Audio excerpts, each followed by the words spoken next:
Thank you. Okay, this is, yes, an extremely experimental experiment. So Hydra was created by a group of legal academics and sonic artists at Queen's University Belfast, where I lived and worked for about 10 years until fairly recently. And how it came about was that we were having an improvisation workshop between lawyers and musicians, and the musicians played for us a version of John Zorn's Cobra. So I was told that most of you, or many of you, will know what Cobra is, and I don't have to explain what it is. But it was very strange. So they're playing this sort of improvised music game piece, and in my mind, I'm going, for some reason, I thought this would be really interesting to see how it would play itself out in the legal context. So in law schools, they're often criticized for not teaching law students how to be more agile and quicker thinkers in the courtroom. So we've developed this with the idea of teaching or trying to hone advocacy skills. As you'll see as we begin, the participants, and I'll explain them in a bit more detail in a second, could be at any moment asked to switch arguments, switch parties, to become witnesses, to try and work with their voice, so by lowering or lowering or hiring the volume and that. And perhaps the most unusual card, which we've kept, which for you who know Cobra, it's called ordered cartoon trade. So in Cobra, when this card is shown, all the musicians have to go around and make, really crazy noises. And so we've kept this as an interruption card, and this is where we need audience participation, because when this card is shown, you or whoever wants to is to make whatever noise, whatever interruption you want, which will then continue until the speaker comes to the front and starts the legal argument again. So it's an idea of just sort of, again, trying to get advocates used to interruptions in the courtroom, interruptions in relation to the context, and then going back and thinking through how they're going to argue. Can we try that? Can we just try that? Yes. Okay. So do we want? Okay. So we'll just so I'm up there. I'm the judge. I show this, and then all the action starts as with Zorn's Cobra on the downswing, or what we're saying, the gavel. So I'm showing you, so you all know it's going to happen. It's going to happen. It's going to happen, and.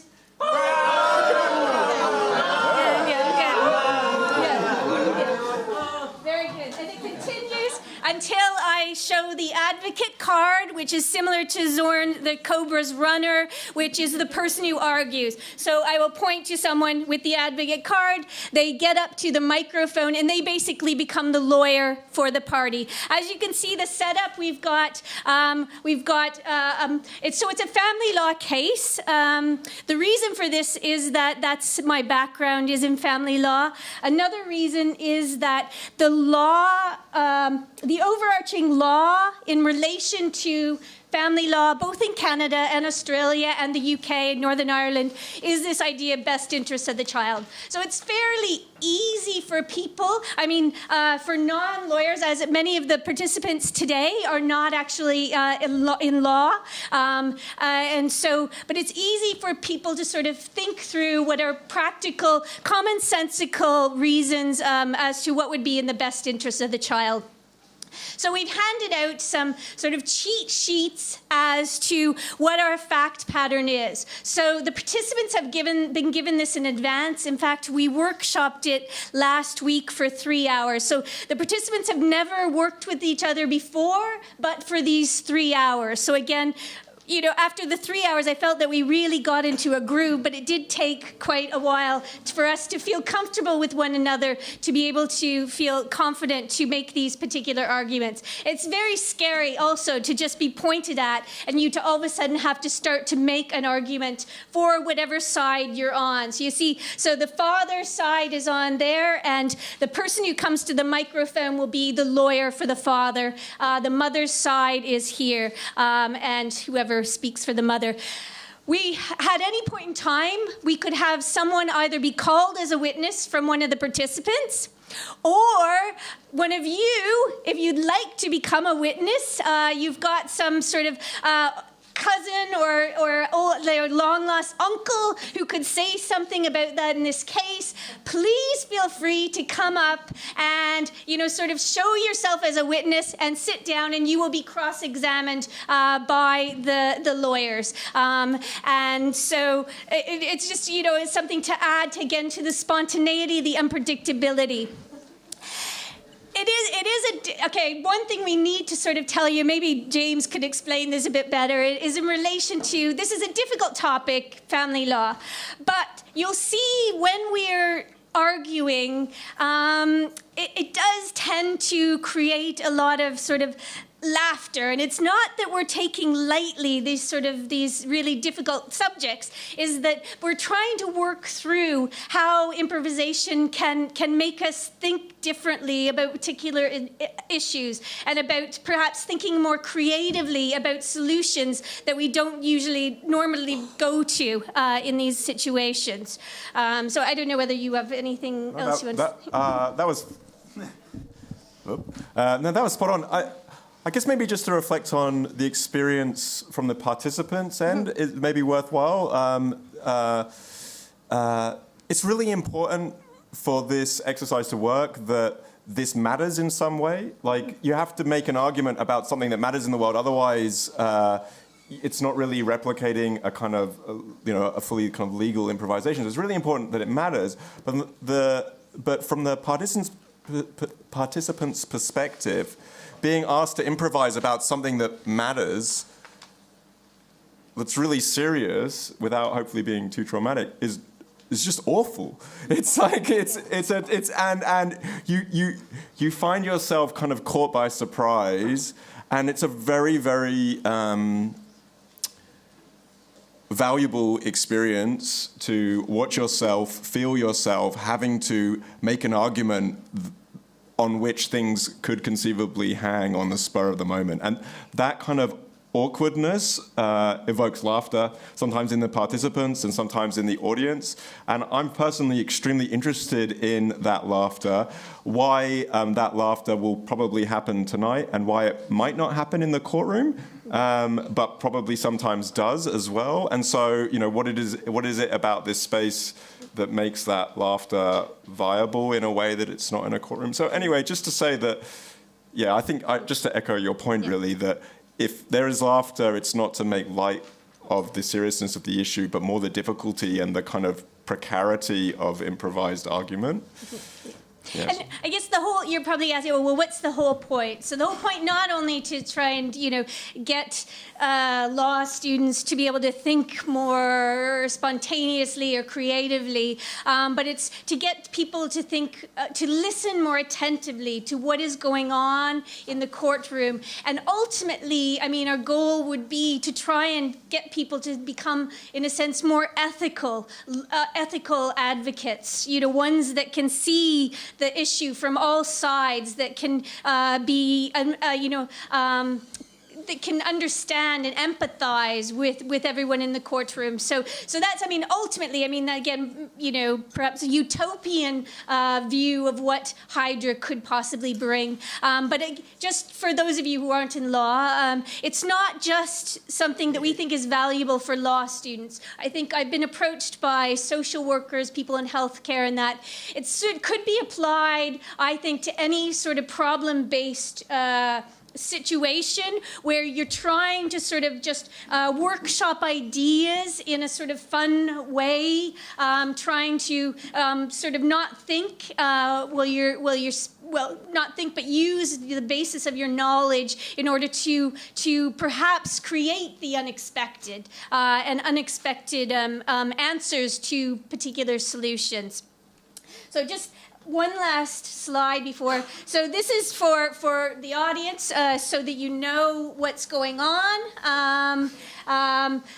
So we just kept, we sort of kept a few of the ideas from COBRA to try and apply them to the legal situation. So as you see, if you have the SP card and the judge basically points to two of the participants, well, I guess it'd be that, and does that, then the participants have to actually get up physically and switch parties. So you're arguing for the father, you have to then argue for the mother. There's also the advocate. If at any point in time one of the participants would like to talk, they want to make an argument, they're like, I've got a great argument, they call to the judge like this. And the judge can decide whether or not, but most likely will go with them and put up the advocate card and point to who is ever wanting to talk. The switch argument one is quite interesting in the sense that, so they're developing an argument or a line of questioning or reasoning. If the switch argument card gets put up, they have to actually just leave that aside. They're continuing with the same party, but they're then having to switch tact and go for another argument. As I said, the volume card was done, I think, quite well, especially Sean. He's a master at the volume card. In terms of like using your voice and trying to sort of get a feel for how the volume of your voice changes the intention of your actions or your words. And then the interruption card, which you all know about now. And the only other one is the end card, which if the participants feel that it's getting really stale, that they'd like to, stop this round and start another one, they can ask for it to end, or the judge can also say, this is kind of boring, let's end this and start again. And the participants themselves can veto this up to 3 times. So it can continue on even though a few people are going, come on, stop, and someone can just be playing and saying, no, I want to see what's going on. And so that's this is possible as well. And yeah, I think that is all. So on that note. Need the facts. Oh, the facts. Okay, sorry. So, as the judge, I'll start with my opening statement. So, welcome. You are about to witness legal argumentation pertaining to an application to admit surreptitiously recorded evidence into the court dispute concerning the parenting arrangements of a 13-year-old boy, Bobby. When a court is making a parenting order, the Australian Family Law Act requires it regard the best interests of the child as the most important consideration. So, some of the factors that can be considered when determining the best interests of the child are the benefit of the child of having contact with all parents. I say all because in Canada you can have 3 parents on the birth certificate, so both or even if there are more parents. Another is the need to protect the child from harm or neglect. The child's views can be taken into consideration depending on their age and maturity. The child's relationship with each parent and to other people, including grandparents or aunts and uncles and other relatives. The willingness and ability of each parent to facilitate a continuing relationship with the other parents is important. And the maturity, sex, lifestyle, and background of the child and the parents, it may be taken into consideration. And then finally, the attitude of each parent to the child and to the responsibilities of parenthood. So the facts of the case in relation to these surreptitious recordings are twofold. So one is on July 7th, 2018, Victoria, the mother, dropped Bobby off at the father William's home for a visitation. She saw William speaking to his sister Kate in a manner that made her suspect that they were speaking ill of her.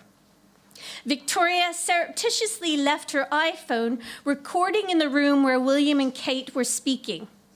When she recovered her phone, captured on it was a conversation between William and his sister in which he told her that he'd been offered a job some 500 kilometers away and that he was planning to prove that Victoria was a selfish and horrible mother so that he could get the court to allow him to relocate with Bobby.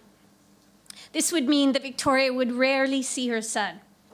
She now wishes the court to determine whether this iPhone recording gathered through surreptitious eavesdropping can be admitted into evidence of proof that William might potentially lie under oath as to Victoria's parenting skills, and it would not be in Bobby's best interest to move with William from the jurisdiction.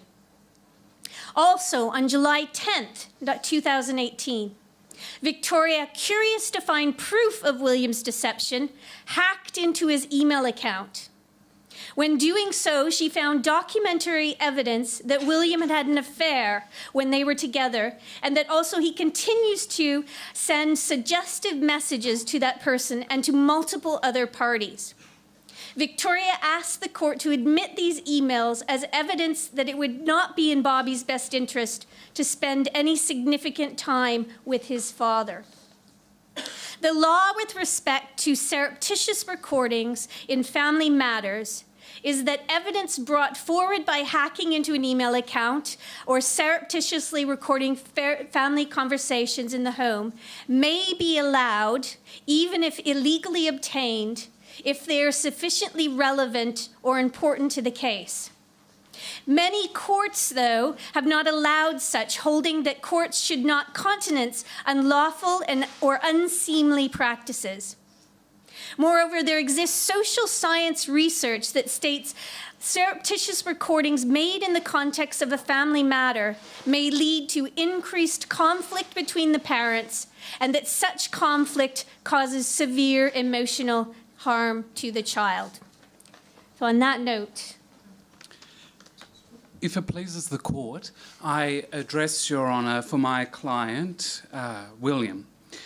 What this matter in this great court comes down to today is the question of whether recordings that are obtained by William's former partner, Victoria, should be admissible. That is, whether they should be able to be heard by the court in determining whether whether there should be an adjustment to the parenting relationship between these particular parties. And what my client would argue is, because these recordings were obtained surreptitiously against his knowledge, without his consent, the court should not admit these recordings into evidence. Your Honour, I object to these claims that the recordings surreptitiously recorded bear no claim. They are of vital importance to the case at hand and to Bobby's welfare.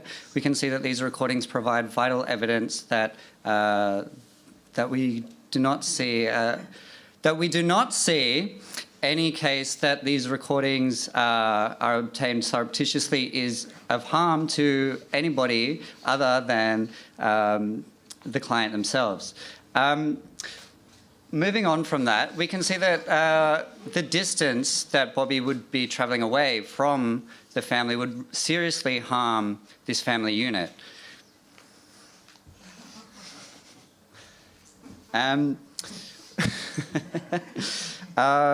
We can see that this distance, Bobby's only 13, he's unable to travel on his own accord. This is like a major disruption to Victoria, our client, and we can see that these recordings are made within the best interests of the child, completely.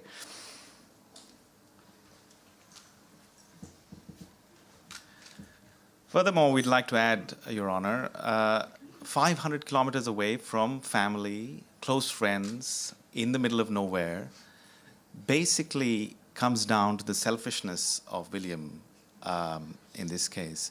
He's out there looking out for his own interests and is not interested in Bobby's interests at all. We'd further like to challenge the argument, the legal argument made that these recordings are inadmissible before the court. There is no legal finding on that front. The case law that is provided is merely persuasive but not binding precedent on this court.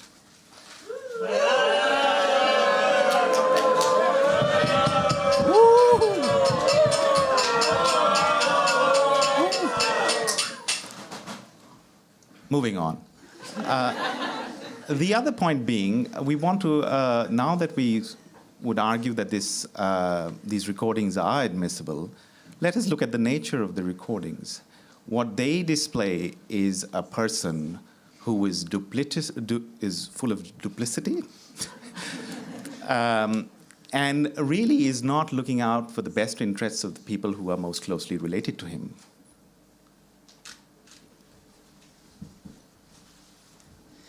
Your Honour, in proceeding with our representation of William this evening, first I would like to argue that all William is doing as a parent, in his capacity as a parent, is in Bobby's best interests. It was raised earlier that his moving 500 kilometres for new work was selfishly motivated, but we would like to argue that this is solely in order to provide a more stable financial situation for Bobby and to move Bobby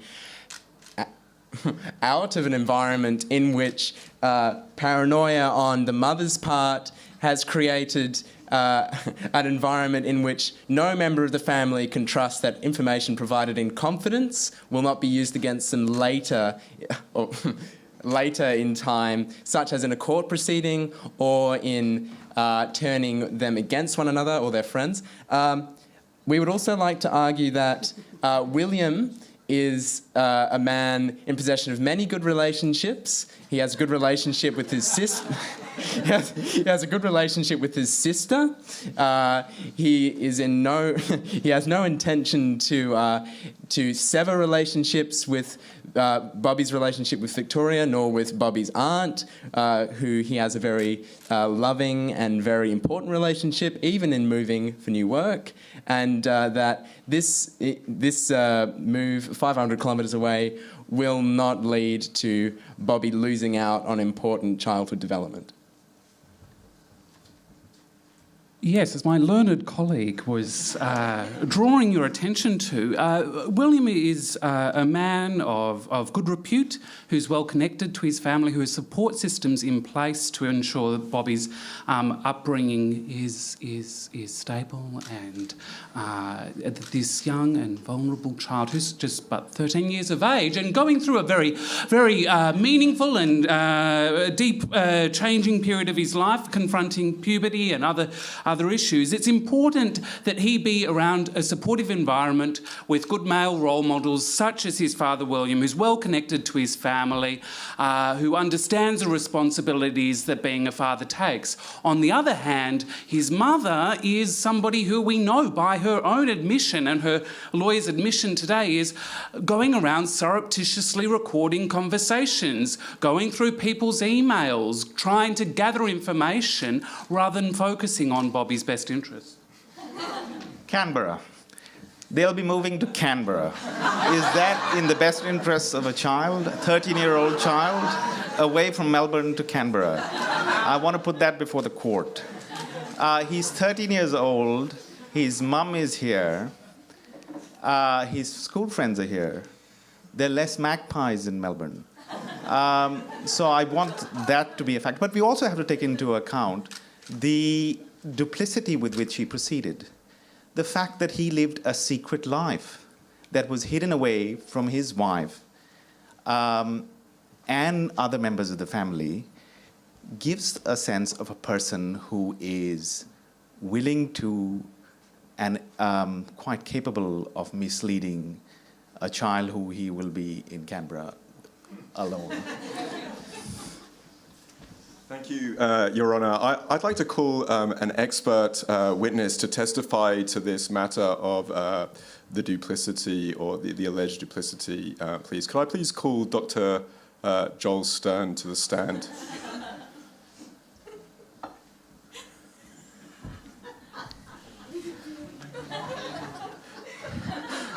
No drinking on the stand, Dr. Stern. Now, Dr. Stern, I understand that you're an expert on the possible impacts of surreptitious recordings on family relations. Yes, that is true. Could you please detail your training, knowledge and experience in this area? Yes, I spent many years as a professional eavesdropper, and ruined many families through those activities. But am I allowed to joke? No. In all seriousness, what I've found is that the secret recordings, hacking of emails, all of these things, whatever truth they may reveal, they do greater harm with the sort of breakdown of trust that happens within the family as a result.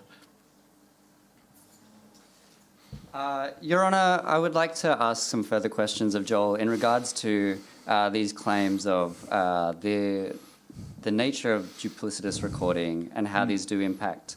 So you would say, Joel, in your opinion, through all of your research, that these recordings have impacted all of the negative, all families that you've witnessed this process happen to negatively? Yes, in almost every case that I've been involved with, these secret recordings have had a negative impact when one member of the family secretly records another. Would you claim that these impacts were also just bringing to light facts of the matter that should have been in plain light, that actually this truth-telling was of vital importance to the structure of the family, and they were able to move forward from this in a manner that they were able to renegotiate their family without these veils of secrecy? It's very hard for the recordings to sort of tell the full story. Often they're used out of context. Only a small fragment is put forward as evidence and doesn't paint a truthful or sort of complete picture of the project.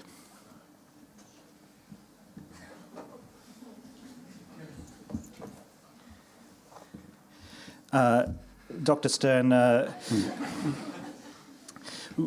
but would you say that there have been any cases in your experience in which it was so important, the revelations were so important that came to light through a process of secret recording, that you would have to accept it was to the benefit of all involved that this information was revealed? Well, it is almost an impossibility to be able to see how things might have occurred one way or the other. I can say that the effects of these recordings have definitely accelerated and added anxiety. There have been threats of violence that have occurred through Let me interrupt you there. In the case of someone being a serial liar, being unfaithful over a long period of time, having a track record of dishonesty, would you not say that the secret recording is in fact the lesser crime than what has been revealed through that recording? Through my experience, I believe that the trust that is enabled through relationships, whether or not they are, judgments aside from any of these relationships, the immediate impact is visible. The impact to others outside of the family unit is completely visible. Thank you. Would you like to speak a little bit about the impact of recordings on children? So this particular matter concerns a young and vulnerable child whose parents, well, in the mother's case, she's surreptitiously recording the father. Would you like to speak a little bit about the impact that this is having on the children? Well, I can say from experience and research that the level of paranoia and distrust that it creates within the family does impact, impacts the child quite negatively. That they will live under, these regimes of fear. They're already being, surveilled in so many other ways. Actually, having recording devices implanted within their surroundings, of course, doesn't make for a safe home. And do you think that displays some sort of reflection on the parenting skills of a particular person if they're devoting significant amounts of time to recording other people rather than parenting their child? Yes, I would say that obviously impacts their ability to provide a safe and stable parenting environment if they are concerned with recording their child at all times. while I agree with what you're saying, I feel that shall we not take into consideration the fact that we are constantly being surveyed and constantly being recorded? It just seems to me that there seems to be a kind of emphasis on distrust, but isn't it taken for granted that all families are spying on each other? Well, it definitely could be argued that, yes, surveillance is the mechanism of the family, that whether or not there's technological means or not, that these systems of control and power are already inbuilt within the familial structure. And would it not also then be good to advocate for a radical transparency in the family? It could be argued that, this extension into technological means is another way of moving forward this, but I guess it's also up for debate whether or not this, surveillance society that, the familial structure has enacted should be amplified. No further questions, Your Honour. I have no further questions for the witness. I'd like to call another witness. I'd like to call, Bruce Mousen, who is speaking as 13-year-old Bobby.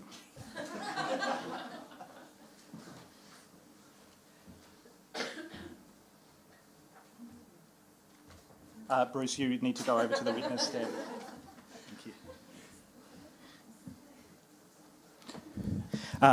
Could you please state your name for the court? Bobby. And your age? 13. Thank you, Bobby.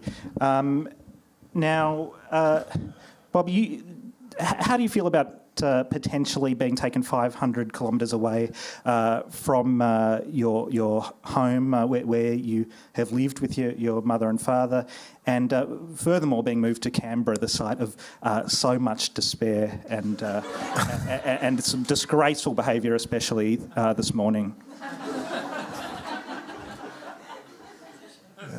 Pretty confused. My dad's kind of good to hang out with, but, I kind of love my mum and don't want to be separated from her. But, I understand Dad's kind of got to, move for work, so it's hard. Can you describe your relationship with your mother, please? She's my mum and... And your relationship with your father? He's my father. But I'm sorry, are they the answers you wanted?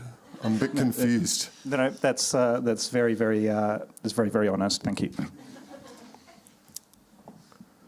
Thank you, Bobby. What was your feeling when you found out that your mother was recording conversations with your dad? Well, I heard sort of the stuff my dad said, so it wasn't really a surprise.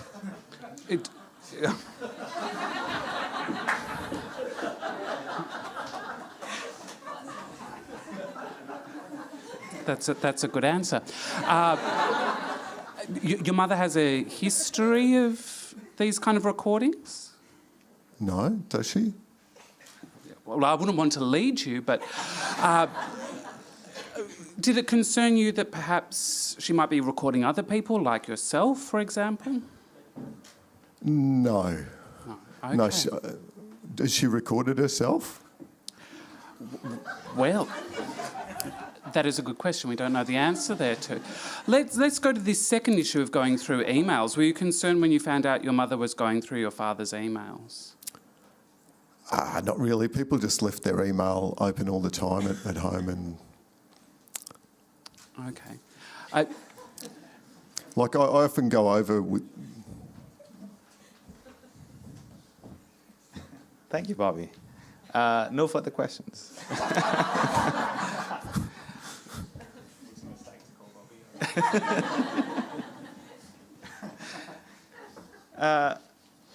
Your Honour, we'd like to call upon another expert witness. Not an expert in this case. Kate, William's sister. Kate, also known as James Parker.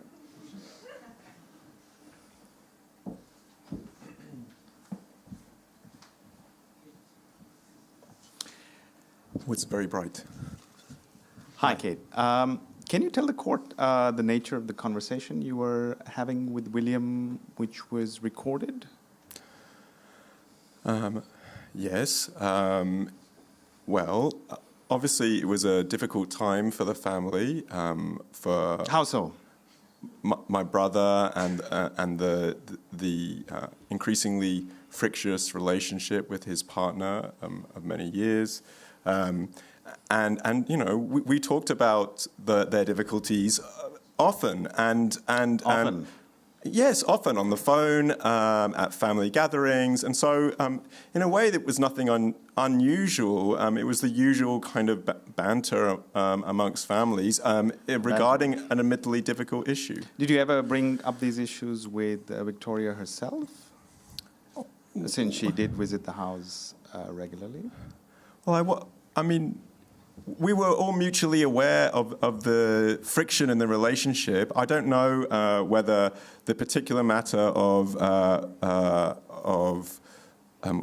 William's new job in Canberra at Dolby Sound was whether that had been raised, but how did you feel about the fact that he raised the point that he would be using a particular argument in the court vis-a-vis the selfishness and horribleness of Victoria? What did you feel about that? My brother can go a bit far sometimes. I feel uncomfortable. Does he often do that? Go far? Depends what you mean by often. But you use the term. I felt uncomfortable when I heard him describing his partner that way. Thank you.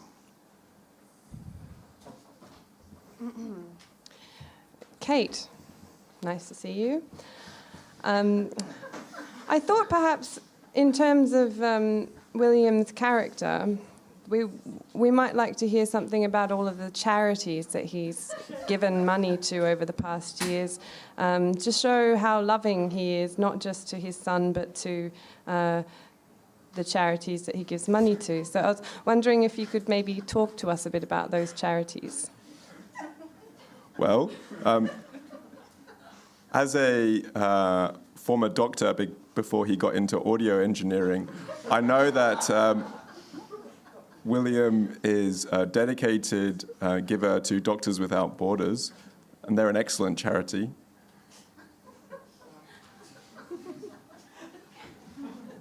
Excellent. No further questions. Thank you.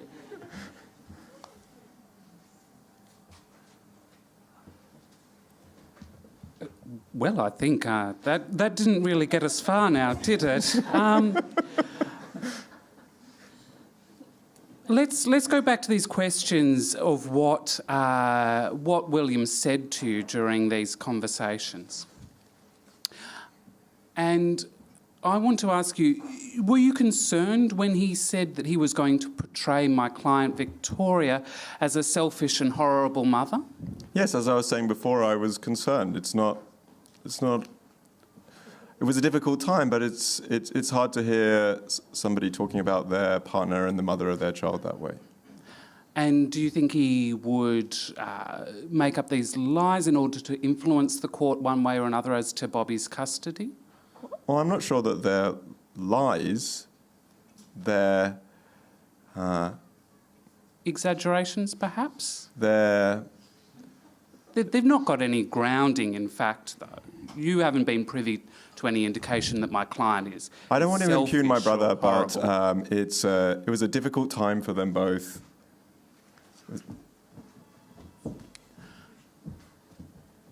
Please carry on. I don't know why you're delaying. Can you repeat the question, please? Yes, So you're not privy to any indications that my client Victoria is a horrible or selfish mother? No, I think I object to the use of those terms, but it has been a fractious relationship, and my interactions with Victoria have given me the impression that she is definitely, at times, doesn't have Bobby's best interests in mind. She really, especially during the course of this separation, it's been very fractious, and it's not been nice.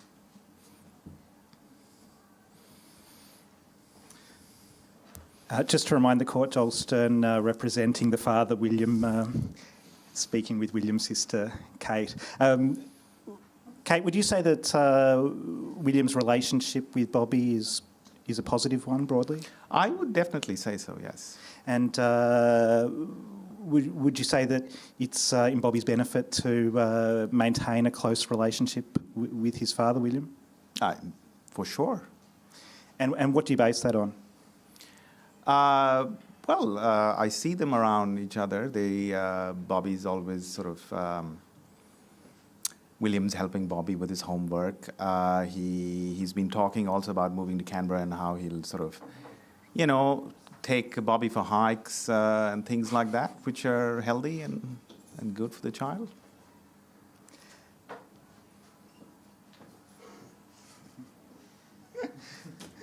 But does that mean that's it? It was vetoed. Oh, it's vetoed. Okay. In that case, I'll go on. Thank you. In conclusion, Your Honour, my client, Victoria, my client, there are no further questions. In conclusion, Your Honour, my client, Victoria, was experiencing a difficult time, in a difficult relationship. She felt pressured to take drastic means, and we admit that. But what was uncovered in this surreptitious recording, even though there was only one, there was no consent, and therefore it was illegal under the Surveillance Devices Act 1999, can still be admitted in court, and it should be. The evidence it contains is important. It goes to William's fitness, his trustworthiness as a father, and that may not be decisive in the end, but it should at least be admitted.